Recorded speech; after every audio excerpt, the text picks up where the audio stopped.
All right, so today we are cracking open a really fascinating declassified document. It's all about a speculative, pretty wild future for non-lethal military tech. Seriously, what's in here is straight out of science fiction. So let's just dive right in. I mean, just listen to this quote. It's pulled directly from the source. It talks about technology that could control your muscles, your emotions, and even beam suggestions right into your head. So you have to ask, what kind of weapon could possibly do that? Well, according to this paper, the answer isn't a bullet or a bomb. It's something way more fundamental. So, to even begin to understand why anyone would research these kinds of ideas, you first have to get your head around the kind of future conflict the author was imagining. It's a totally new kind of battlefield. The paper basically predicts a future where military operations are happening right in the middle of civilian areas. In those situations, using traditional lethal force becomes a tactical and political disaster.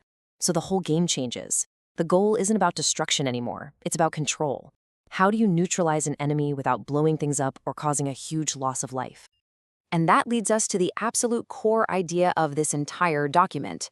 The proposed solution, it argues, is to use electromagnetic fields, or EM fields, to directly and, get this, benignly interfere with a person's own biological processes.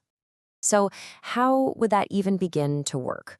Well, the concept is all about using super precisely tuned electromagnetic energy as a kind of key. A key that can unlock and influence the body's own internal operating system.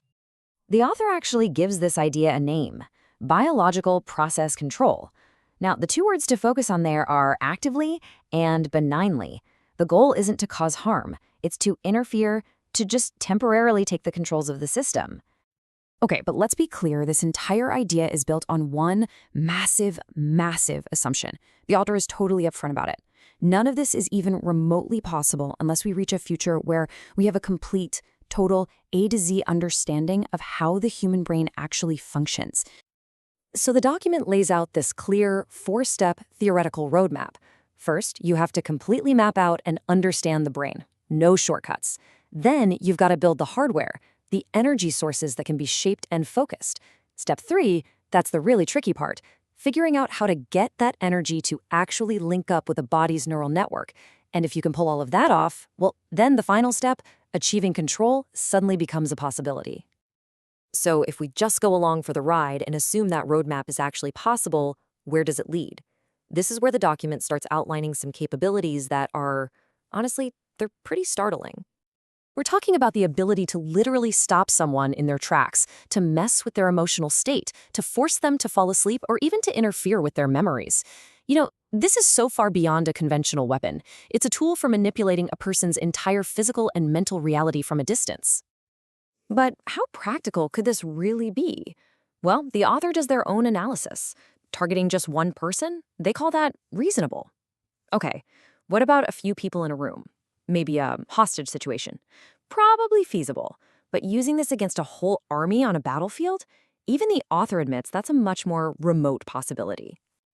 Now, of all the wild ideas in this paper, there's one that gets really specific, and it's one of the most intriguing. It's a known phenomenon that could, in theory, let you make someone hear things that aren't actually there. Okay, here's how it works. It starts with a very brief but high-powered microwave pulse. This pulse is aimed at a person and hits their body. That burst of energy creates an incredibly small and totally harmless increase in temperature in the tissue. But that tiny bit of heat makes the tissue expand, like instantly. And that sudden, super fast expansion is just enough to generate a tiny acoustic wave, a sound wave, that travels through the bone of your skull to your inner ear. The result? A sound that only the target can hear, because it is literally being created inside their own head. So as you can imagine, this leads the author to ask a pretty chilling question. If you can make someone hear clicks and buzzes, could you modulate that signal to create actual words? Could you literally talk to an adversary in a way that is completely silent to everyone else around them? The psychological warfare potential there is just staggering. And from there, the paper it goes for it. It launches into its final, most speculative concepts. And even the author calls these highly speculative, but nonetheless highly exciting. We are now at the absolute farthest edge of what this kind of technology could theoretically do. So, on one hand, you have something called a remote EEG. The basic idea is to bounce these super short EM pulses off a person's brain to read its neural activity from a distance, basically to figure out someone's mental state without ever laying a finger on them. But then, there's the other concept, imprinting an experience set. This is pretty much what it sounds like, copying a skill or a memory from one person and implanting it directly into another. Just imagine that for a second. Being able to give a soldier a been there, done that level of knowledge for a complex task without a single day of training. The author really says it best. If you could actually pull something like this off, the impact wouldn't just be a game changer, it would boggle the mind. And that really leaves us with this final massive question.